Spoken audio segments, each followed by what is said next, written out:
Namaste. I am Nipa Rai Chaudhary and I will be your host for today. I welcome you all to this webinar hosted by Tata Studi, #Padhne Ka Sahi Tarika. Today is UNESCO International Day of Education. The theme for this year is Changing Course, Transforming Education. Through this theme, UNESCO aims to showcase the most important transformations that have to be nurtured to realize everyone's fundamental right to education and build a more sustainable, inclusive, and peaceful futures. We all know that school closures during the different waves of pandemic have impacted teaching and learning everywhere. In these tough times, school leaders and management around the world came up with many innovative solutions to maintain the learning continuum. The two popular teaching learning models to emerge are blended learning and hybrid learning. In blended learning, teachers combine in-person instruction with online activities. Learners complete both components online and some in class. In hybrid learning, on the other hand, some students of the class learn in the physical class and others participate online at the same time. Teachers teach remote and in-person learners simultaneously using technology like video conferencing. In hybrid learning, the in-person and online learners are different individuals. With blended learning, the same individuals learn both in person and online. As we all know, ladies and gentlemen, with some parents giving consent for in-class teaching and others not, educators have explored various hybrid learning models. However, hybrid learning also requires learners to be in charge of their learning, because in this model, the in-class interaction time is reduced. So the need of the hour is to help our children develop the skill of learning how to learn, a skill emphasized by NEP 2020. And therefore, we have chosen our topic of discussion today as hybrid learning, putting learners in charge of their learning. And now, ladies and gentlemen, it gives me immense pleasure to welcome our esteemed panel of speakers on screen. Let me put my hands together and welcome Ms. Fatima Agarkar, founder and CEO of Agarkar Center of Excellence. May I also invite Dr. Nicholas Correa, Executive Director of New Horizons Group of Schools. Please help me welcome Dr. Jayashree Kanwar, Director of Sagar Public School. Hello. May I also invite Mrs. Dipti Ingle, Principal, KLE International School. Thank you so much. Mrs. Asmita Mohanty is also joining us today, Director Principal, Sanjay Godawat International School. And finally, may I invite Mr. Anil Mamen, Chief Learning Design and Social Impact at Tata ClassEdge. I extend a very hearty welcome to all of our panelists and thank you so much for giving us your precious time today and joining us. I am sure we will learn a lot about learning from your experiences. I would now like to invite Mr. Anil Mamen to speak a few words on our topic for discussion today, that is hybrid learning, putting learners in charge of their learning. Thank you, Nipa, for setting the context for today's session so well. In fact, the last 2 years have been extremely challenging for both teachers and students, and I would say even parents. In fact, most parents would have witnessed at close quarters the challenges and difficulties that teachers had to put up with trying to keep students motivated, engaged, and doing the best they can to help them learn. In fact, the best of teachers have always put learners at the center of things. Today we're talking about hybrid learning and students taking charge of their own learning. So that's what the best of teachers have always done. And no wonder today many of them have come a long way from the early days of lockdown. It's when they were struggling with technology, and look at them today. They've become adept at using the online medium in very creative ways. They effectively use online polling, they integrate quizzes and games, and they even handle classroom discussions very efficiently in the online medium. I'm talking of the best of teachers. So the thing to understand is teaching, simply put, is about helping others learn. In our case, the students.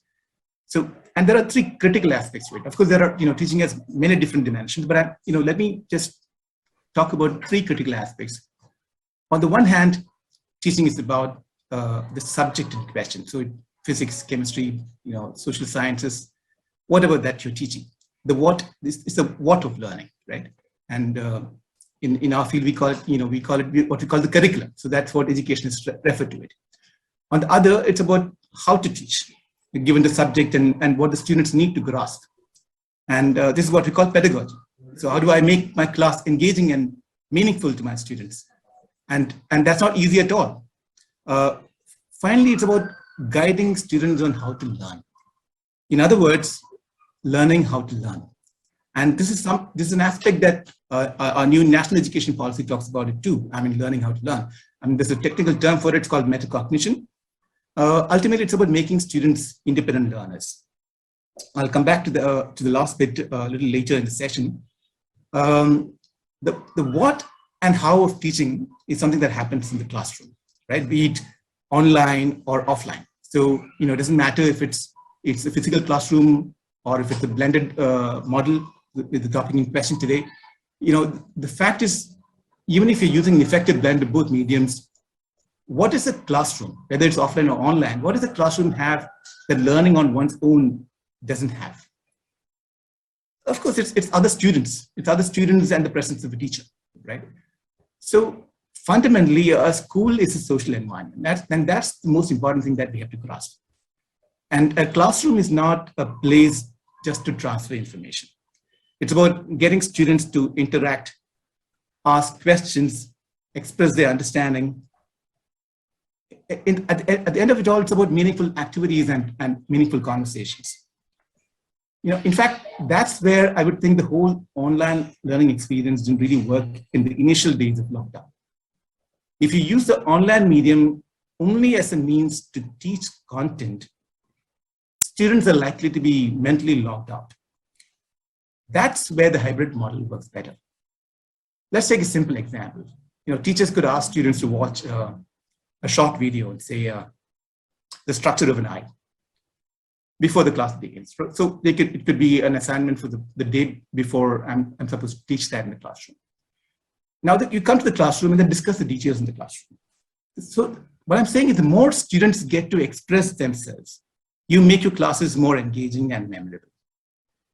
In fact, that's one of the reasons why we at Tata Classes follow this learning framework called the multiple learning experiences model, where you conceive the classroom as a collection of varied experiences. It could be discussions, debates, creative activities like making stories or artwork, all of this around reinforcing the main teaching points of the topic that you're teaching. It's about getting students to apply what they learn in reasonably realistic contexts, or getting them to express their understanding in ways they are comfortable with, not just always in the written form or in the spoken form, right? So I'm sure the distinguished panelists will have more interesting things to share on some of these aspects. And so over to you, Nipa. Thank you so much, Mr. Maman, for setting the tone of the discussion today. And now let us start with the panel discussion. My first question goes to Ms. Fatima Agarkar. Ma'am, what do you think? What are the measures that students and parents can take to inculcate good learning habits in students? Thanks, Nipa. I have to say, if I have to follow what Anil has said, he said everything. He set the tone beautifully. But yeah, there are certain things that I think are going to be important from all stakeholders' point of view. And I think the pandemic has taught us that. From a student perspective, you're going to have to put a lot of onus on them taking responsibility, which means parents take a back seat, teachers take a back seat. That micromanaging, waking them up, getting them, into the shower, getting them into online school, all that needs to stop because we've seen too much of it. We've been auditors of schools. You're going to have to set essential agreements for children. You're going to have rituals. You're going to have processes that allow them to be independent, what Anil spoke about. Eventually, success is going to be driven on what you are going to achieve. And I think now with the pandemic and what we've gone through, let's put that price on the child taking responsibility. Stop this parallel tuition teacher, mother, father doing that. Let's get the child accountable for their own exams. I'm so tired of listening to parents, and we do counseling as well. Everyone's taking a backseat because now board exams, 10th standard. Why would you give up your life because your child has to take an exam? If this is the state of Indian education, we're in a sorry state. Also, I'm going to take up 2 points from what Anil said. In the 1800s, Stanford professor actually talked about technology. It's 2022. We're still debating it. So my problem is, guys, you have to understand it's going to be a part of our world. Technology helps. Today, my children in Ratnagiri, a small town, can access a Smithsonian museum thanks to technology. So please understand, those virtual trips that we think about. Field trips are part of our curriculum because we want children to experience, but some of it is going to be virtual because you can't take all your kids there. So, for me, students taking accountability process, system. I'm a sportsman's wife. I'm just going to be very honest. It's what you put in before you can deliver. So sleeping enough, eating enough, not overfeeding your children. Kids need to understand that they can't eat every hour. And this is a pandemic problem. I have my cousin who's also a bariatric surgeon who tells me 1 in 3 kids today will be obese because of the overfeeding that's happening. When they were in brick and mortar, they were, at least there was prolonged period. So for me, fitness, sleeping, Indian children, and I'm part of the research that says Indians children don't sleep enough. On an average, pre-primary children need to sleep 10 hours. Preparatory NEP tells you they need to sleep between 8 to 10 hours. Our children sleep 6 hours. So there's a problem with the input and then the output. So these are some of the things that I think parents need to be conscious of. But Nipa, problem is, everyone's working from home. It's tough, dual, responsibility, but you can still manage. Do you think the coddling has increased now that children are at home? Yeah, and also the interference, right? You're judging the teacher who's delivering content. Now, I'm just going to be very honest. I have a consultancy school. Now the father is a physics professor. He's saying, Fatima, now she taught this concept differently. I said, allow the teacher to connect with the child. Don't interfere. So parents need to now detach, be responsible for, again, input. Get the kids on time, let them make their own bed, let them shower before an online class. And Anil, I'm just going to say, this is life. In 3 months, we might be in lockdown. New Zealand is in lockdown at the moment, and they were without masks. So, everything Anil said, I endorse, but we're taking it too lightly. I think Sasmita ma'am was there in the dry run when she pointed out, why is school virtual or physical? Why are we comparing? I'm a big fan of Dr. Kalam, and one thing I've always remembered when I met him, He said school is about boundaries in an Indian mindset, but it shouldn't be. It should be about learning. And I think that's what Anil mentioned. It could be anything. Students need to have a ritual, have a schedule. Sorry, parents, if you think this is easy, it isn't. And also teachers need to call out. They need to communicate. So for me, I think the onus is on now letting the kids be. They've wizened up anyway after these 2 years. Absolutely. And I think there is a need for parents and students to understand that virtual learning should be treated exactly as physical learning is. It is as serious as it gets, even if you're sitting at home and learning on your computer. It's the same thing. It's not any different than when you're going to school and learning. So yeah, Fatima, I would like to add here a little bit. Yes, ma'am. Somehow we have experienced that our Indian kids, they're not responsible. So the attribute of the education to make the children responsible, that's not happening. Because I would tell you one of my experience that one day the online classes is going on and then there was a mother, because the parents are there. I just want to share that mother was busy combing the hair of the child and the class is about to start. Then I said that the child is grown up and then he can manage and he can do all his own things before the class would start. What you said, Fatima, it is the extension of the same. So somehow we need to see to it that our children become more independent and they become responsible.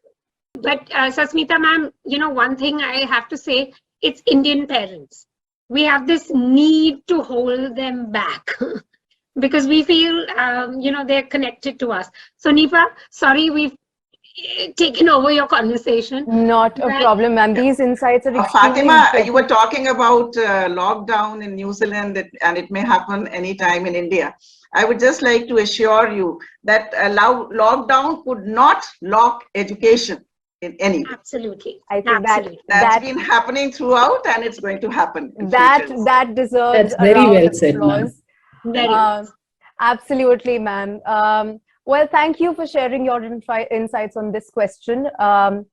Apart from good learning habits, the children must also be interested and engaged in the learning process for better retention.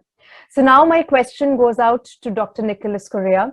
In light of these challenges, what is your take on the competency-based learning introduced by NEP and CBSE? Thank you, Nipa, and thank you, Tata Studi. The very purpose of education or imparting education is developing cognitive, affective, and psychomotor domains of children. And that's where competency-based education comes in place. The concept of competency-based learning became popular with the implementation of NCF 2005. RTE 2009 made CC mandatory in primary classes, and competency-based learning or education is integral part of CCE. However, CCE lost its relevance as many schools across the country could not digest it as CCE shifted from mark system to grading. Wherever it was implemented meaningfully, many parents felt that the schools were conducting more activities than studies.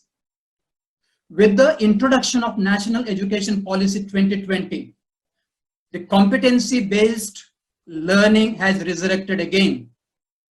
The National Education Policy 2020 recommends transforming the assessment system to promote development of students and suggests a shift from testing rote memorization to competency-based learning.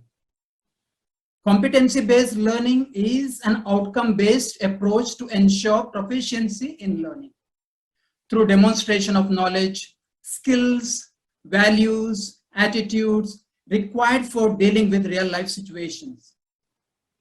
Using games, field trips, role play, and many other hands-on activities as Fatima madam rightly said, as pedagogical tools provides opportunities for deeper conceptual understanding and also develops skills such as teamwork, communication, critical thinking, emotional maturity, grit, decision making, interpersonal skills, empathy, etc.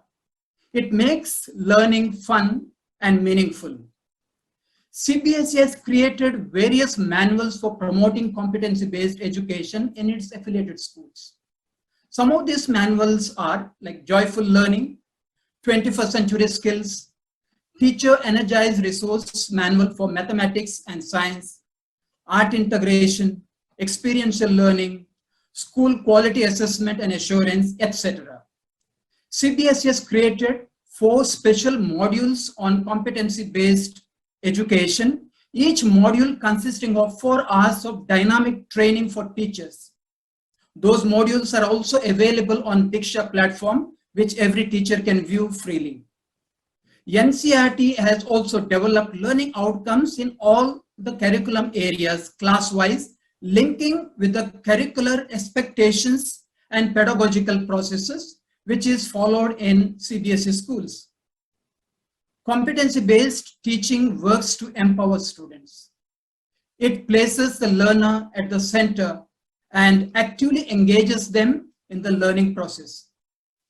CBE, that is competency-based learning, integrates higher order thinking skills, interdisciplinary approaches, problem solving, etc. The approach enables the learner to be competent not only in the national context, but also the international context. Schools across the country have been using CBE in one way or the other.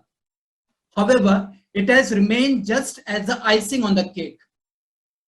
Competency-based learning is multifaceted and time-consuming. It cannot be implemented effectively and meaningfully with the current load of syllabus, as educators are busy completing their syllabus. However, NEP 2020 has recommended reduction and rationalization of syllabus. We are looking forward for the new NCF, followed by the design of curriculum and the textbooks by NCERT, which will be the fodder for national curriculum and also gateway for the creative implementation of CBE. Thank you so much. Thank you so much, Dr. Correa. Competency-based teaching and learning is definitely shifting the focus from rote learning to conceptual understanding.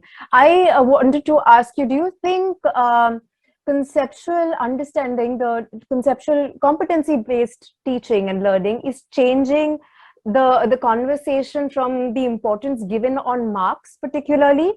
A student in times before the interest was always on how much a student scored. Do you think the conversation is changing now and it's how much the student is learning? Very true. Very true. It's very true. Now, if you see now, it's shifting from marks to understanding. And it's also now shifting to first the child getting the mastery over the concept. Yeah. Rather than it's not so much time based as much as it is how much the child has actually assimilated. Absolutely. Now, recent changes introduced by CBSE in the examination pattern, they have introduced MCQs. Again, it's a competency-based learning. Child has to understand the concept. Without digesting the concept, definitely child will not be able to understand. So Nipa, our study has also showed that the recent test, the baseline test that we do for our children, because we won them grade 3, random selection, kids struggled. Anil, I think you can jump in this conversation. Critical thinking is a lovely concept. How do you implement it? Yeah. Because we're so used to saying apple is red. It cannot be green, it can't be yellow, it can't be black, it can't be blue. Imagine CBSE accepting blue. Because it's my imaginary apple.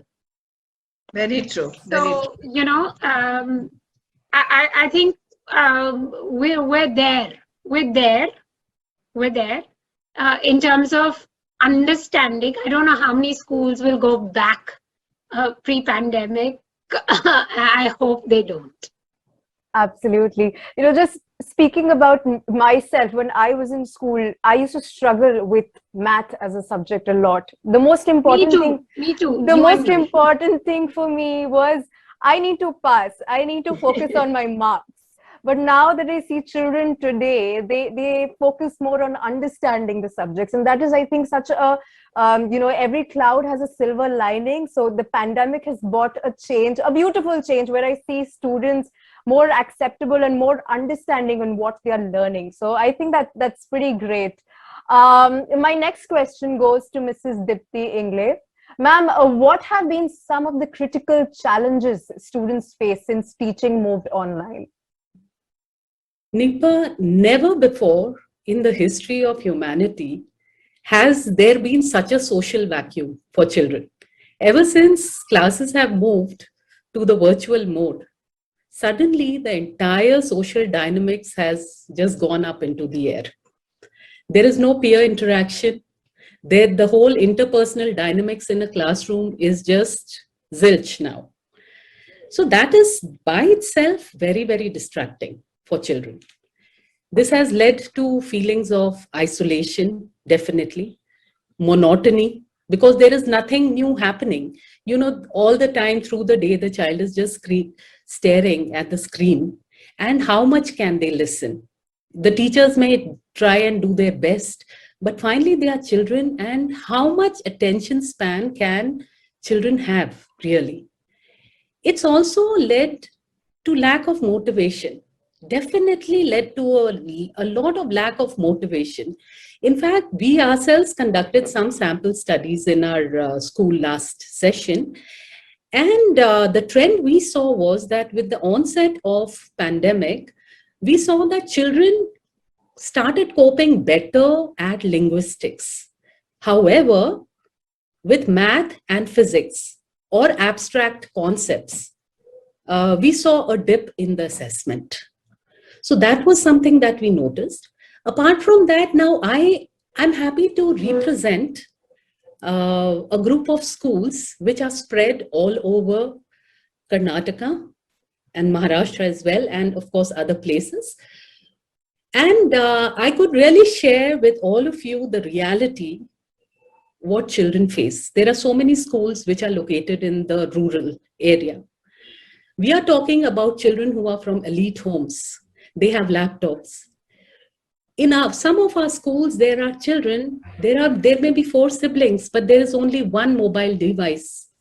And can you imagine how are the 4 children supposed to attend the class on one mobile device? And how much can you figure out on a mobile? The whole day, they cannot see their classmates. They can only see the teacher or the board that the teacher is sharing. So definitely it is very challenging.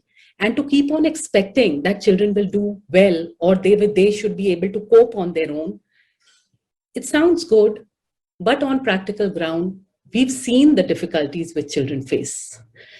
Children get left behind.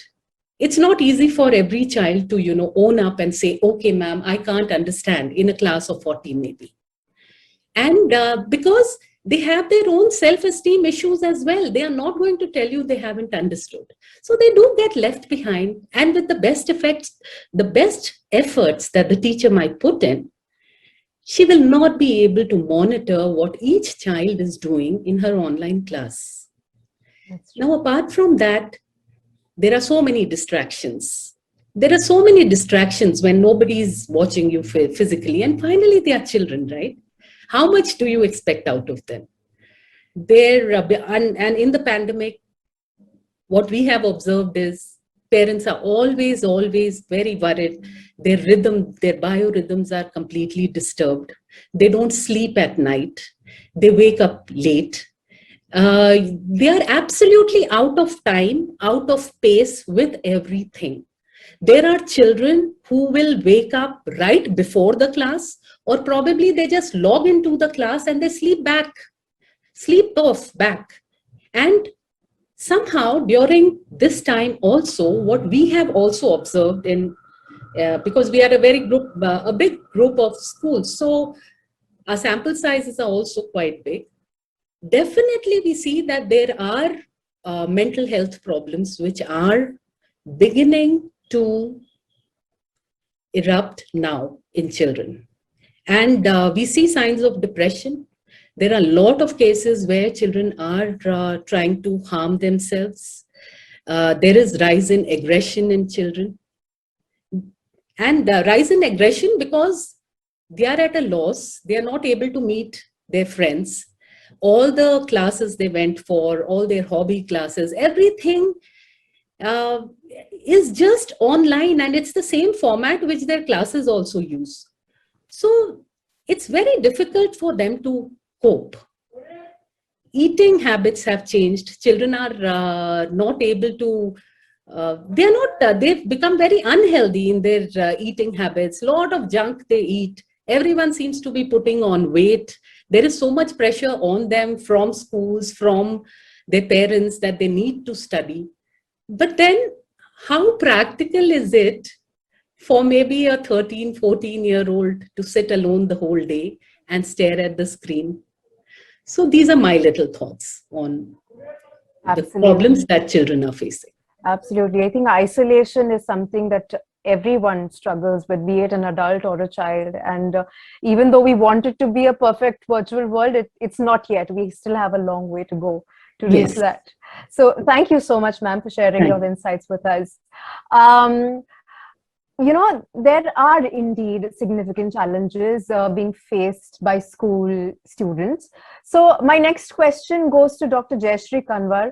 Ma'am, how can teachers engage students better in an online or hybrid teaching mode? If you remember the other day when I was talking, I was telling you about my neighbor. In fact, just today, we share a window.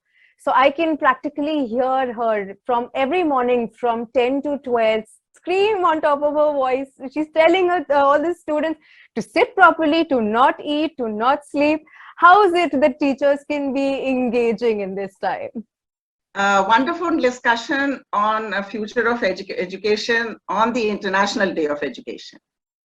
All of us need to understand and realize that online education or hybrid learning is here to stay. And we need to understand all the challenges that the children are facing. I'm going to interrupt you. Yes, can we applaud that? Because this has been, you know, something that we should actually celebrate. Yes. Thank you. Absolutely. So, thank you. Thank you. Eloquently mentioning it. Thank you so much. So the most important thing comes here is how to engage the children in the online classes. But if I would remind all of you, even engaging the children in offline classes was equally challenging. That's right.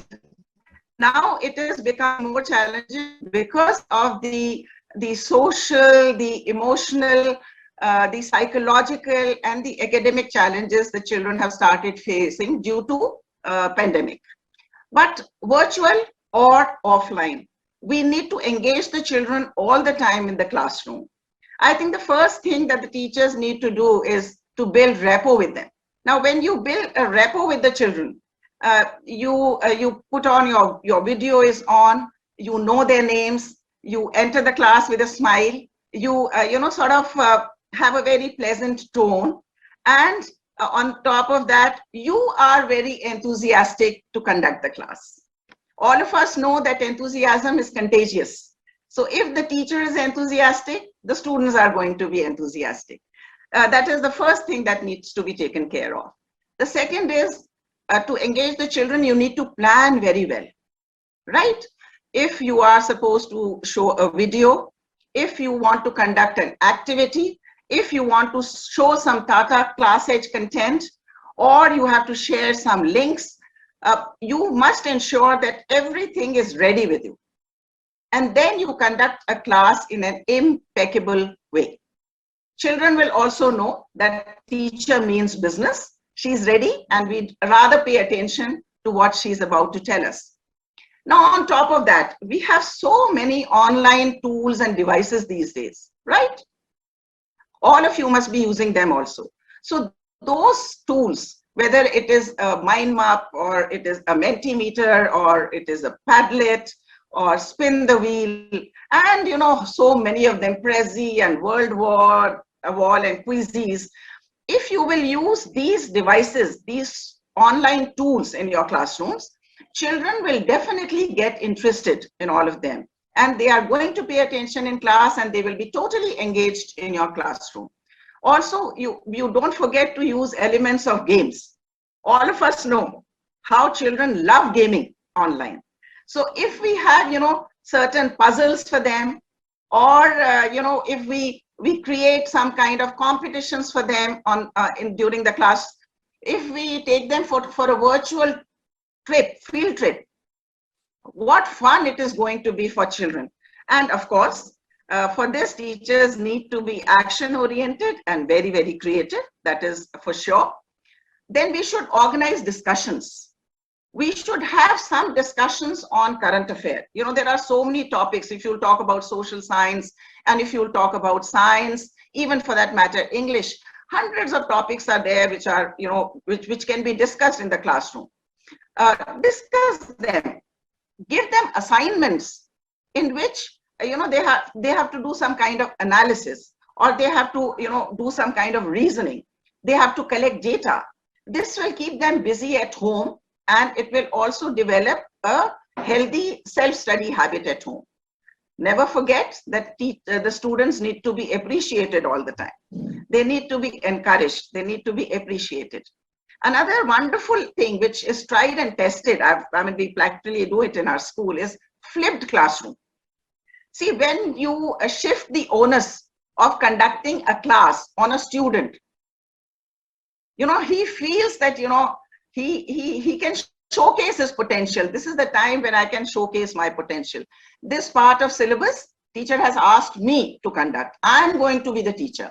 So he's going to explore the details. He's going to the internet, he'll be going to the Google, and he'll collect all the information related to that particular topic.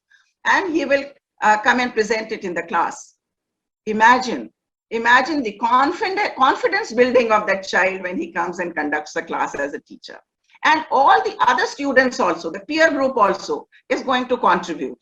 They are also going to give their inputs. And finally, of course, the teacher does the job. So these are a few very different activities which can be used to engage the children. Always try to make children active participants and not passive listeners. Now for this, you can do a wonderful activity. When you give them a statement, give them a paragraph, give them a formula, give them a definition, and ensure that there are errors in it. And now tell them that you have to find the errors. Now, when the students have to find the errors, they are 100% going to be there in your class with all, attention. Because children love finding errors. So they are going to find errors and they are going to say, ma'am, this is wrong, ma'am, that is wrong. Your engaging children problem is solved. Another wonderful thing is that you need to stop the children from drifting away. Now, how do you do it? Ask them questions. Take names and ask questions randomly.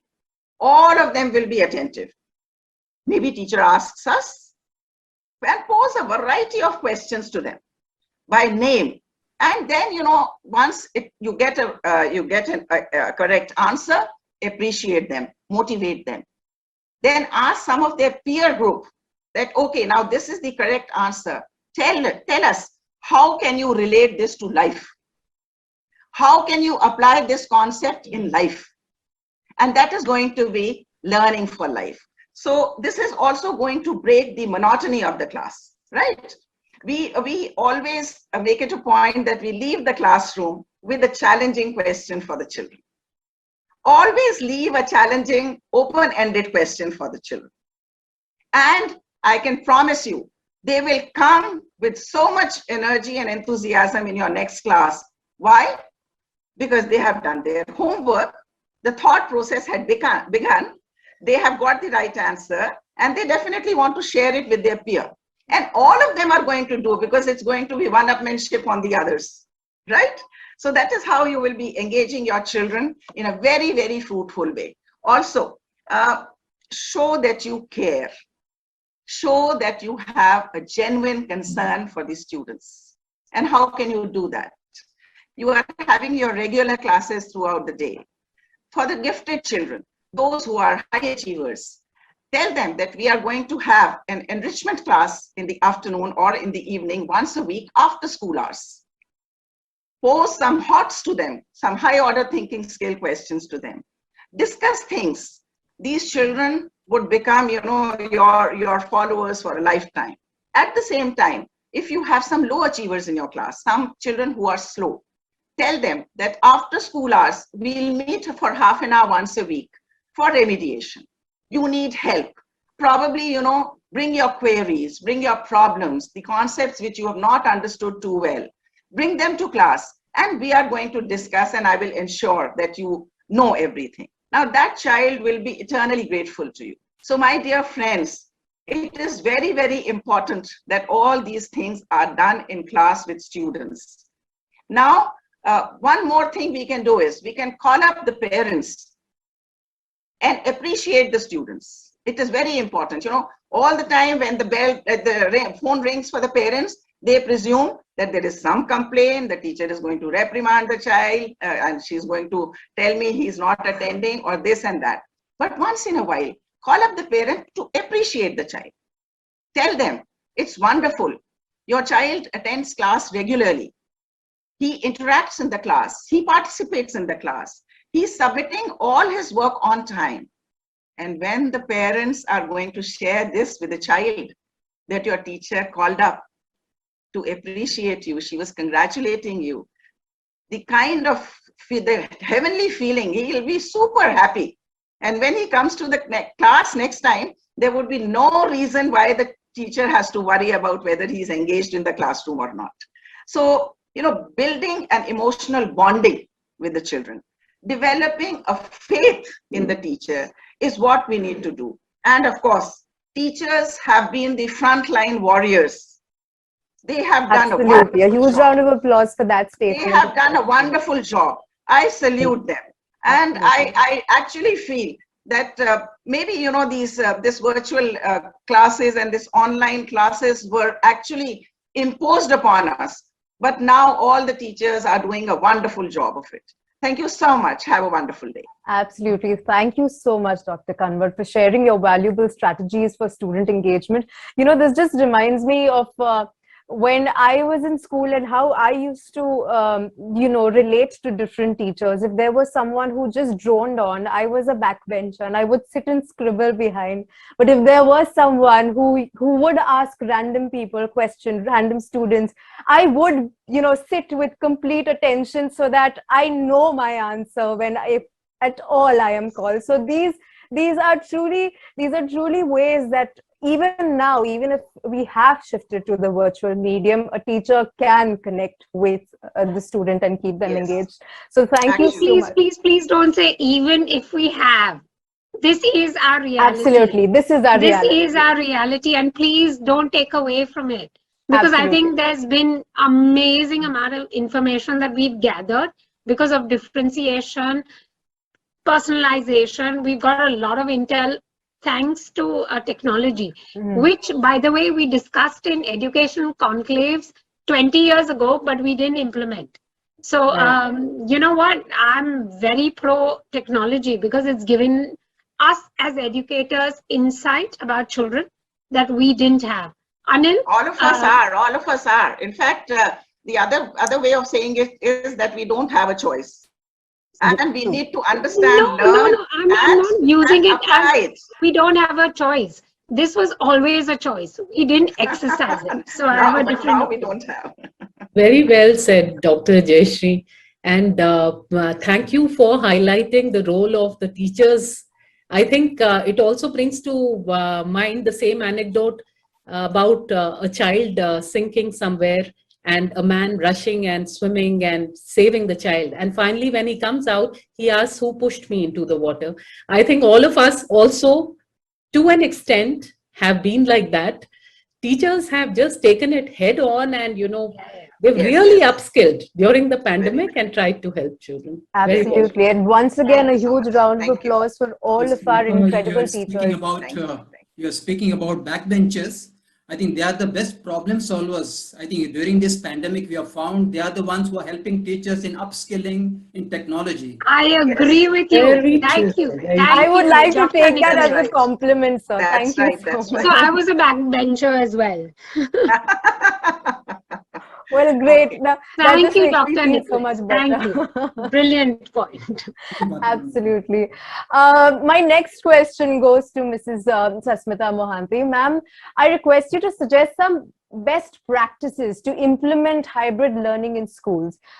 Students can enjoy in-class interactions, learn as expected, and stay safe, of course, in the current situation. It was really a wonderful session. I thank Tata Classes for this webinar where we could meet educators from different fields and brainstorming on the most progressive as well as the focus topic of today, that is hybrid learning. So if you ask me that, the different practices in hybrid learning, what's going on, because from my own experiences, I feel that initially when the first lockdown happened, as everybody has mentioned, we all were pushed into from offline to online without knowing how to deal with it. It was very challenging, very complicated. But then every day, at the end of the day, there used to be discussion that what went right and what went wrong and how do we improvise for next day. And this daily discussion and innovation, till that time, we never used to sit together and think that we have to find out solution for everyday's problem. So we started thinking that this is the problem happening. So let us think together, put our brains together and find out some solution for this problem. So every day there used to be new innovation. Every day there used to be new problem solving, and we were emerging as better online class teachers, subject teachers or the school teachers during the time of this pandemic. But then when the second lockdown happened, so we found out that we were so well versed, because every day we were planning that what new thing we are going to do. From academics, we moved to sports because it was necessary for physical exercise for the children. We saw to it that all the children are doing exercise. We introduced yoga for the parents because parents were all the time at home and then sitting besides the children. They were also becoming somehow, losing patience, getting irritated, and their behavioral issues where their relationship between children and the parents were not that cordial. So understanding that, we started even providing them yoga so that there is a very harmonious environment could be created at home. And then we started improvising that how about having inter-house competitions online. So we started having different kind of inter-house competitions, as Jayashree ma'am said, that the students, they started taking the leadership of organizing classes in flipped classrooms. So what we did, we organized a month for students, and students had to have the Zoom meeting, giving responsibility, conducting different sessions, inviting schools, quiz was happening, dance competition was happening. All these things were happening, and slowly we started finding out that we are running smoothly and seamlessly the online classes. But now when it came to the hybrid learning, we found out that the children, those they were, as our school is located a little bit far away from the city, so then transportation, it takes time. So there are students in grade 10th, grade 9th and in 12th. So they are able to manage their time well. They're able to attend the classes, plus their free time is there for self-study. So they say that this mode of, whenever they have doubts, they would make all those doubts put together and come to school and clarify their doubts and go. So this is very, very beneficial. And then there were a lot of professional development which started for the teachers. It's about professional training given from the CBSE, from international curriculum, because there is master classes happening from Canada, happening from Australia, happening from all around the world. And we are sitting at place, we are getting ourselves enriched with variety of knowledge, use of technology. Technology helped to get the learning from the best physics teacher of the world, to get the knowledge of best chemistry teacher of the world, and having variety of simulation, virtual lab and experiments and all those things, which was really enjoyed by the students.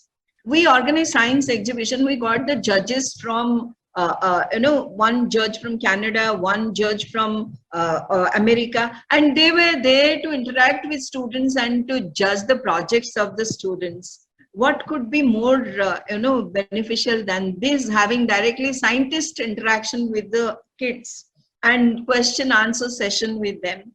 So it was a great learning for the students through this hybrid mode of learning, and the journey is still on, because we also realize in due course of time that we need to have consideration about the mental health of the students. So we started bringing professional counselors and having counseling for the children, counseling for parents, which went on regularly. After the school hours also, there was specifically the children, those they were identified, for them the counselor started doing counseling after the school hours. So whatever observation we had from different angle.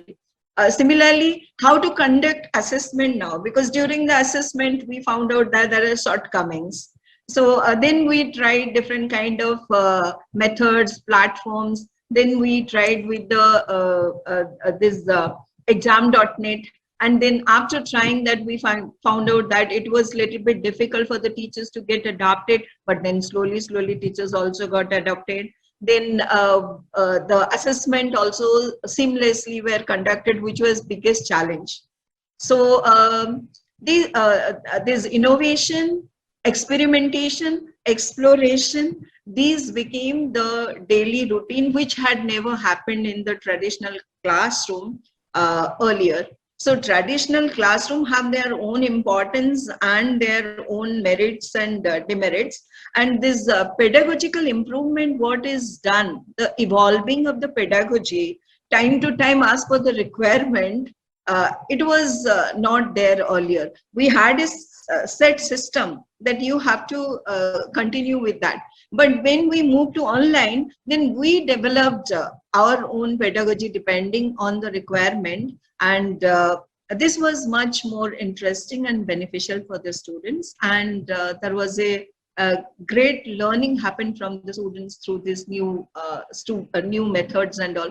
Sometimes students have so many new ideas and thoughts, as Dr. Joystree was telling. They started, helping, guiding the teachers, those they're interested to learn.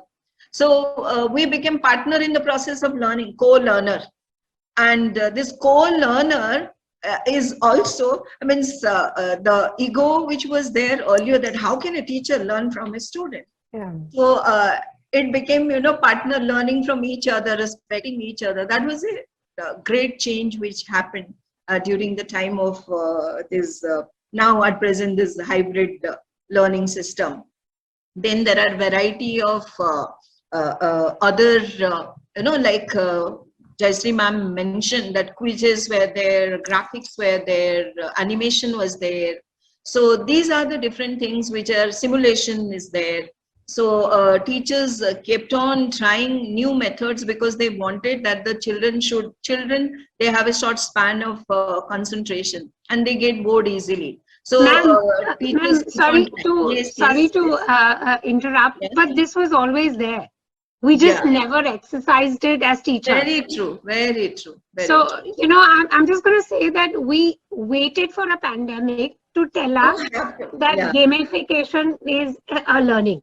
So, sorry, ma'am, but very progressive schools had been doing it way before.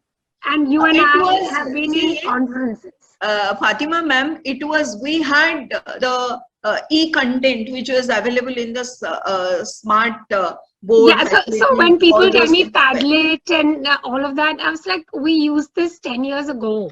Okay. I mean, what is it that's new? What have you done? No, I think it's Yeah. the transition Yeah, Nipa. is Thank you. jarring for for the overall Technology. population. Yeah. For the overall population, for people who didn't have access to that, it was a little jarring in the beginning. I got to know about Zoom just in 2020. So things like that, Same with us it has also. been inaccessible to most. And even it is in need of the hour to understand that technology is here Correct. to help. It is here, it is an integral part of our lives. It's not going anywhere, and we have to make the best use of it, right? If This I is may say right. so. Yeah, Right, absolutely. very, very true. Well, thank you so much for your valuable suggestions, Mrs. Mohanty. I'm sure schools and students will definitely benefit from them. And Mr. Maman, as an EdTech leader, I invite your take on how can technology improve teaching learning outcomes in a hybrid learning scenario? Well, Nipa, I just have to repeat what you said, that technology is here to stay and it's up to us to make the best use of it, right? And it's truly been an enlightening session and so many different insights.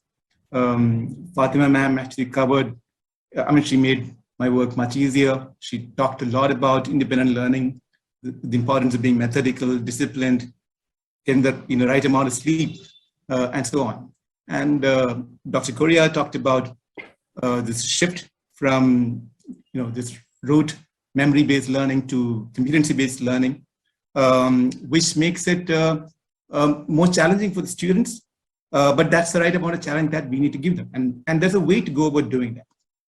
And Deepta also touched on a very important aspect of a society, which is the digital divide. I think that's something that we need to pay more attention to, because of course on one side you have students with access to lots of the most advanced technologies, and on the other, people who don't have even access to devices. So that's a critical aspect that everyone is obliged to look at. Jeshri ma'am talked about the fact that if you have to create engagement in the classroom, you need adequate planning, right? And that's something that we miss. We don't, you cannot come to the classroom and think that you can create engagement there. You need the right planning there.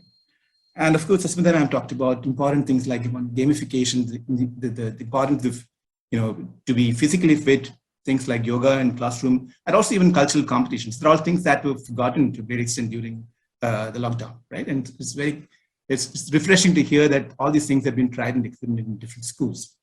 So that's great. So I'll just end this, and wrap up this session, and of course we'll go on to talk more about Tata Studi probably. But just wanted to say that the most important thing is that one thing that we need to pay attention to in education is that we need to make it more evidence-based. Education is today more of a science than an art. Of course, you're not taking away from the art. Of course, teaching will continue to be an art, but there's also science to learn, right? And how do we determine that? We look at evidences. We look at, like, for example, the same way you do randomized trials in medical sciences, you do today randomized trials even in learning settings, like looking at different scenarios. You do a certain intervention in group A, you do intervention B in group C, and intervention D in another group, and see which intervention works, provided all the groups come from similar context, right? And then you can change things around. So these are all empirical evidences that we're collecting in terms of learning. And so there are many things that we've come to figure out.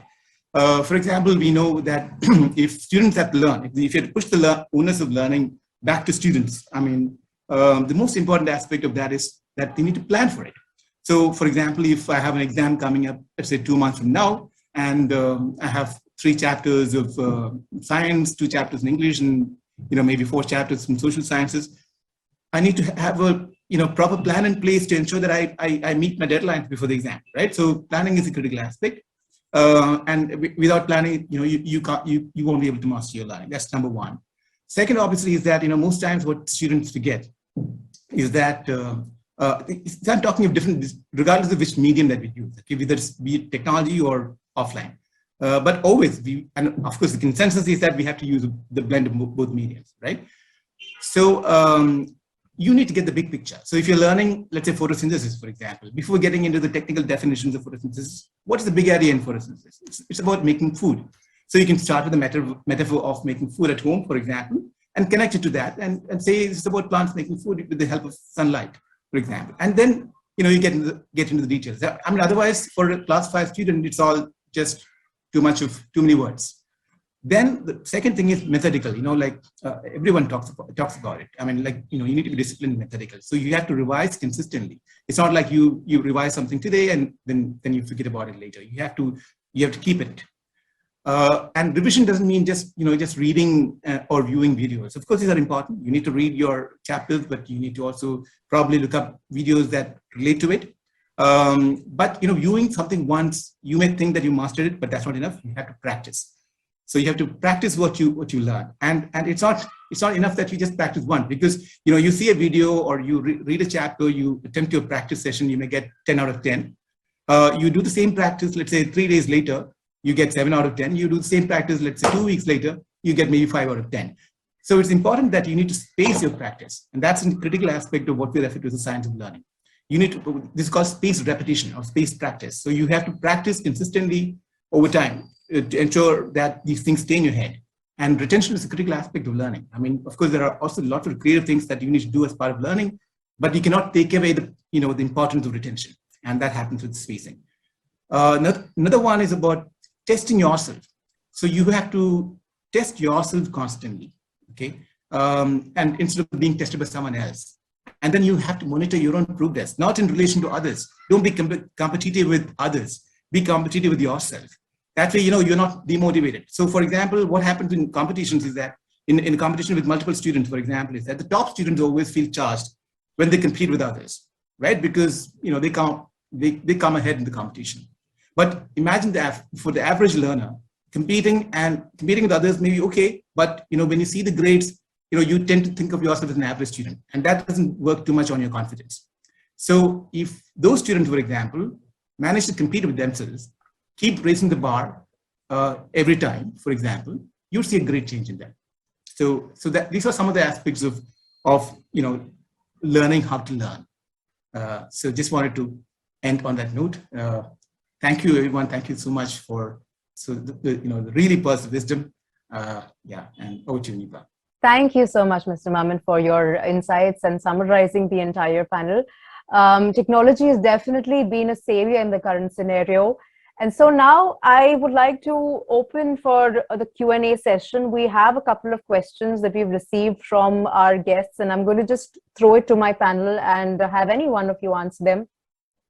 So my first question is how Tata Studi is different from other online courses is nowadays too many institutions are providing online study, and every second day a new player is coming in the market. Tata Studi is different mainly from the points that I just talked about now, because Tata Studi has been designed based on the science of learning. Okay, it's not just about learning the content, because learning the content is only one aspect of it. You need to learn how to learn. As I said, talked about the whole importance of planning, big ideas, revision, spaced practice. These are things that I don't think many others are talking about, and these are based on solid empirical evidence. So that's where Tata Studi is critically different, of course, and the most important thing being planning. And Tata Studi, in fact, helps students to set a goal, and the app in itself will help them, nudge them to be consistent and methodical and reach their goal. Been in this industry for 2 decades. I have to say there's something associated with the Tata brand. One, it associates itself with quality, and maybe my husband was part of the group. I value when Anil spoke about research. So there's backed data to what we're putting out for the kids. For me, that is a huge plus as an educator, because I hate stuff being put out which is not time tested, which does not have research. And I know in India, we do a lot of that. Why Tata Edge? Because they keep updating and adding on to the content. That is very, very important. Evolution. And they also customize it. So it is very important that, at some schools where something is required, they customize the whole thing. And whenever there is a need, they keep on updating the content. But it's that's also something very good. It's also driven by data points, right? I'm in Mumbai, I'm in a metro, but I might have a school in Ratnagiri, two different parts of Maharashtra. But I love the data points, and I think that is the strength. Absolutely. Getting a stamp of approval from two renowned academics. Thank you so much. We move on now to our next question. Students lost concentration and memory power. Kindly suggest solutions. Anybody from the panel? Yeah, I would like to take this. Yes, ma'am. Students are losing concentration because they're spending a lot of time on online learning, and then some of them into a lot of, games and things like that, video games and things like that. So for that, the best way is that they need to have regular practice of mindfulness. So if every teacher going to class, before starting the class, if they can put in some soothing music and make them to listen to some positive sound or vibes, so that is definitely going to help them to develop their concentration and calm down their mind. So once their mind is calm, then definitely their focus would increase. So it is necessary that mindfulness need to be introduced for the students as well as for the teachers. Teachers also need to have mindfulness. So then they can have a better classroom, having an effective classroom and productive classroom. So this need to be practiced by both of them to increase the concentration. Absolutely. I agree with you, Sasmita ma'am. A little bit of meditation and yoga definitely will help. Right, very true. Mindfulness and creating a Zen environment perhaps is what is important and required for that. All right, then. Nipa, I have to add in. Yes, ma'am. You're not going to get attentive children in the classroom unless they're physically active. Okay?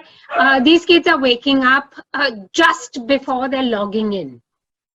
Okay? That whole virtual environment has to be replaced.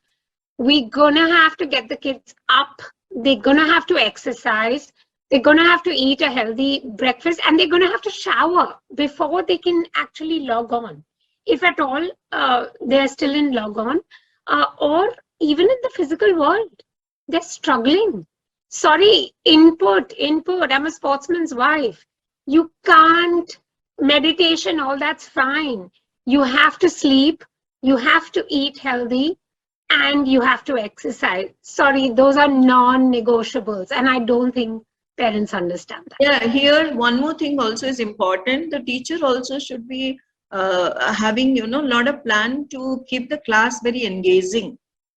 So that's, every day there should be interesting planning to be done by the teacher means the teacher knows the requirement of the children. So accordingly, the planning should be done so that the moment the teacher enters to the class, then there is a lot of excitement, alertness, active learning, and engaging learning should be happening for the students. Add one important Nipa? Yes, ma'am. Yeah. Other than this, I think all nice points are good points are given. One more thing is digital detox, which is very important because children are continuously on the devices. So they also need to remain away or some absenteeism from digital devices. Maybe before going to bed, maybe early, maybe weekends, we need to, as teachers, tell the children, weekends at least remain away for 5 hours from the devices. Maybe difficult, but somewhere maybe type of fasting in Maharashtra or in Indian culture, we learn how to fast to keep our body fit. Same way, digital fasting also is important to keep our mind strong and to improve the concentration. Very true. I think it all comes back to having a disciplined lifestyle that will help children, focus better and have, better concentration. So now I will move on to my next question. With learning outcomes being affected due to online teaching, learning and reduction of syllabus, will our students be prepared for higher education? Now, this is a concern that many parents are having. So if anybody would like to take that. When it comes to higher education, whether this today everything is what is there is available. If you just Google it, you'll be getting the term digital offloading or Google effect. Everything is there today. Our mind actually need not remember everything. Today, artificial intelligence is being used in each and everything. Only children must know where it is accessed and where it is available, as Anil sir rightly said. But definitely, when we take studies as science and use those methodology, it becomes easy. But certain concepts are not learned. Those concepts are available. It is not like before, where children had to go to school, learn all these concepts. Today, you have got all this nano learning. With a click of button, within 1 minute, you learn certain concepts and you come to know about that. Maybe the nano learning videos may not give you all the information, but there are other videos. You have got a lot of information available online. So as if I say, maybe from my point of view, it should not affect higher learning, but definitely for those children, those who want to do a systematic study, maybe get into research or want to become professors or to get in universities, they may have to work a little more because they need to find that linear connection, because what you get online may not be linear. You get everything together from the pool you need to pick up. So I think it should not affect. I'd like to add in here, see, unless and until the teachers know the learning objectives, the learning outcomes would be very difficult to achieve. Information is abundantly available, but that information has to convert into intelligence, into knowledge. Just covering the syllabus is not important. It is more important that you uncover the syllabus, right? We are all in the process of covering the syllabus, completing the syllabus. But if the teachers start uncovering the syllabus, the learning outcomes would be achieved. And when the learning outcomes would be achieved, there is going to be, no gap in learning. So we need to bridge that learning gap which is happening by whatever means we can. And then the children will face no difficulty whatsoever. So learning objective first and learning outcomes, uncovering the syllabus and bridging the gap of learning which has happened due to these online classes. That's what needs to be done. And Jayashree, even this hybrid class and virtual classes are helping children to become self-learner. They are finding out their comfortable time, they're watching videos, they're doing online studies, they're getting videos of different, those they're writing JEE exam, NEET exam, they're, in spite of having their regular teacher, they're watching the videos of different other people and understanding. Exactly, ma'am. They are moving at their own pace in their own space. Yeah. They're moving in their own pace, in their own space, yes. Yeah, they're becoming self-learner now. Yes, Yes, definitely becoming self-learners. And I think I would also agree with Dr. Nicholas, coming back to the question, whether cutting down of the curriculum is going to affect our higher studies and if children can achieve it. I think this is a question that is very, very open-ended right now with the way we are placed. Definitely, as everyone has given in so many valuable insights, we'll have to wait and watch.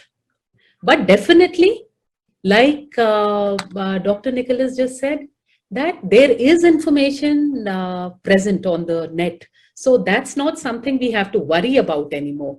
But as time passes, I'm sure it will be clear how children can achieve this. As far as learning outcomes and objectives are concerned, I think at least with the CBSE schools as well as the IB board schools, all this is already outlined by the boards. And now I think more than ever, teachers and students are pretty much aware of it. So let us wait and watch, and I'm sure there will be clarity with time as it passes. All right. Ms. Agarkar, would you like to add anything? No, I'm just going to say that, a lot of them have spoken about information, which is being transferred. And then someone spoke about knowledge. Okay. Basically for me, input, output. I'm an MBA student. For me, it's very simple. Unfortunately, sorry, I'm going to say this, Dr. Jayashree, a lot of the schools don't do this. It's about optimization of exam results, which is what CBSE is asking, which is what ICSE is asking. And sorry, you mentioned IB. IB is eventually 11th and 12th because the middle years is not so popular in this country. Yes, I understand. So let's not get fixated. This is a country that loves performance. If we are talking about learning, and that's what Tata is about, let's talk about process of learning, acquiring information that can help us and help the students build more. Whatever we've spoken right now cannot happen in isolation. It won't happen without parent. Sorry to say, but 1857, what's the first thing that comes to your mind? Come on, everyone, all your educators. The revolt of 1857. Really. Industrial Revolution? Industrial Revolution in 18th century. Same era.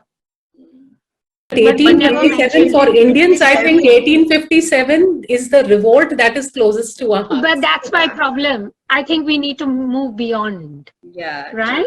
We need to move beyond. So knowledge today, as Anil sir said, is beyond information. It's about learning. It's Very about true, very understanding. true. So that's my, Yeah. so sorry, I had to jump in and say. Absolutely. I think it's important for us to broaden our horizons and think a little out of the box instead of just keeping it framed. My next question is how to bring self-management skills among students towards learning. Okay, I think a lot of that has already been covered by Fatima ma'am, Sasmita ma'am. Firstly, self-management skills, there would be, like first let us, now we know there's an onslaught of digital, there is a digital onslaught and which is here to stay. So firstly, there has to be digital detox sometimes. We have to focus on physical fitness of children so they can be in a position to read and manage their studies themselves. And I think also a little bit of parental supervision could help. And these are the only things that come to my mind in the given scenario.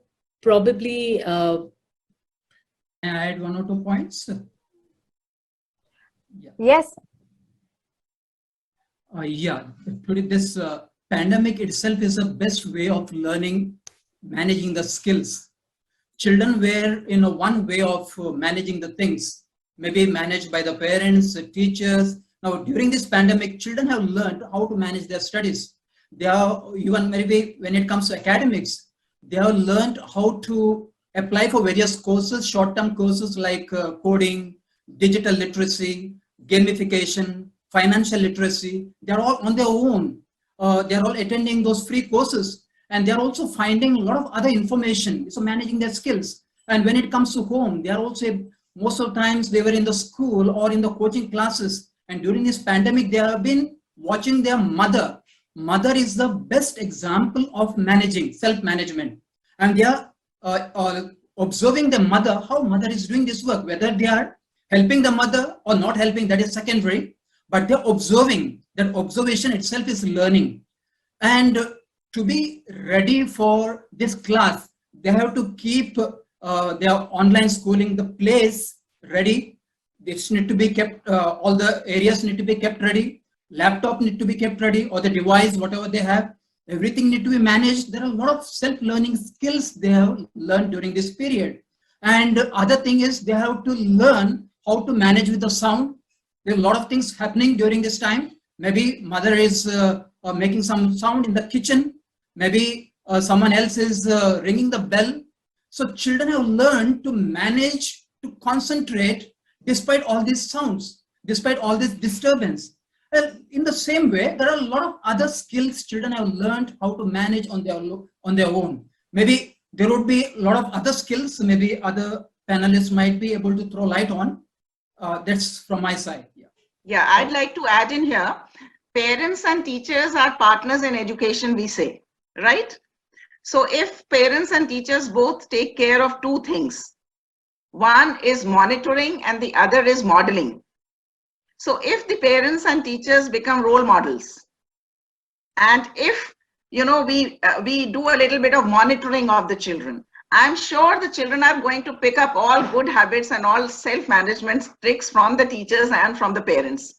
So it is imperative in these days to become role models. If you don't want your children to do certain things, first you have to quit doing them. So I'm sure, this will definitely help in acquiring more of self-management skills. Absolutely. Ms. Mohanty, would you like to add anything? I would support Jayashree because I feel that the parents monitoring is very, very important. If parents have a set routine, because most of the time it happens that nowadays children, they direct everything at home and parents have to follow. If parents still remain firm and then keep monitoring what the child is doing, what studies the child doing, whether there is a routine for sitting and studying after the child finishes the school. So if these small things are monitored, and at the same time, as Jayashree said, teachers, they keep monitoring, and there is a regular communication between parent and the teacher. So then I think the best of the result or the best of the outcome will come, because the goal would be same, and both the side, the action would be taken. Absolutely. Yes, Ms. Agarkar. I also think, I think the communication channels need to change. Parents need to start talking to their children as individuals, as people that are going to be accountable for an action.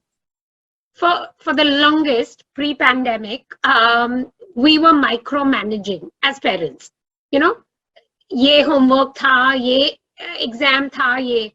Let the kids take responsibility. So your opening question to me was, how do they take it? My answer is, parents need to take a step back and have a conversation, not a direction. Technology will boost. I think Tata has a lot of those apps. You have to have essential agreements. Input, output, again, I spoke about it. But honest conversations. I used to stand. I still stand. I'm 47 years old. I still stand when my father enters the room. I don't think my son will. Times have changed. We need to change with that, but we also need to make sure that they respect us. So the conversations have to be changed.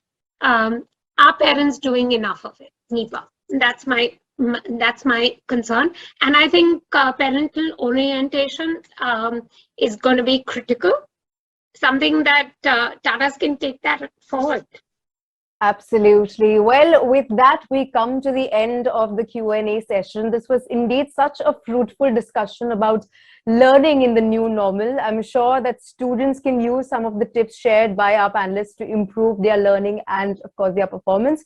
I would like to thank all of my esteemed panelists and speakers for giving us your valuable time and sharing some great insights and thoughts which significantly impact learning and education.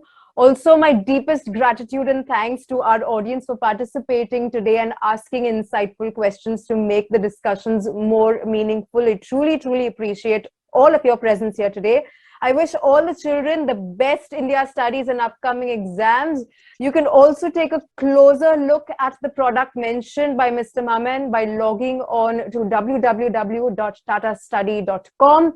There is a free 15-day trial period. The app is available on the web, iOS, and Play Store. Tata Studi is currently available for CBSE grades 1 to 10. So please explore it. With that, it is time for me to bid all of you farewell. Have a wonderful evening. Thank you so much to our guests once again for joining us. Have a great day. Namaste. Bye. Thank you. It was wonderful. All the best to everybody. Have a nice day, and let's actually be working on how we can make things better for children. Yeah. Absolutely. Thank you. All, thank you for the opportunity.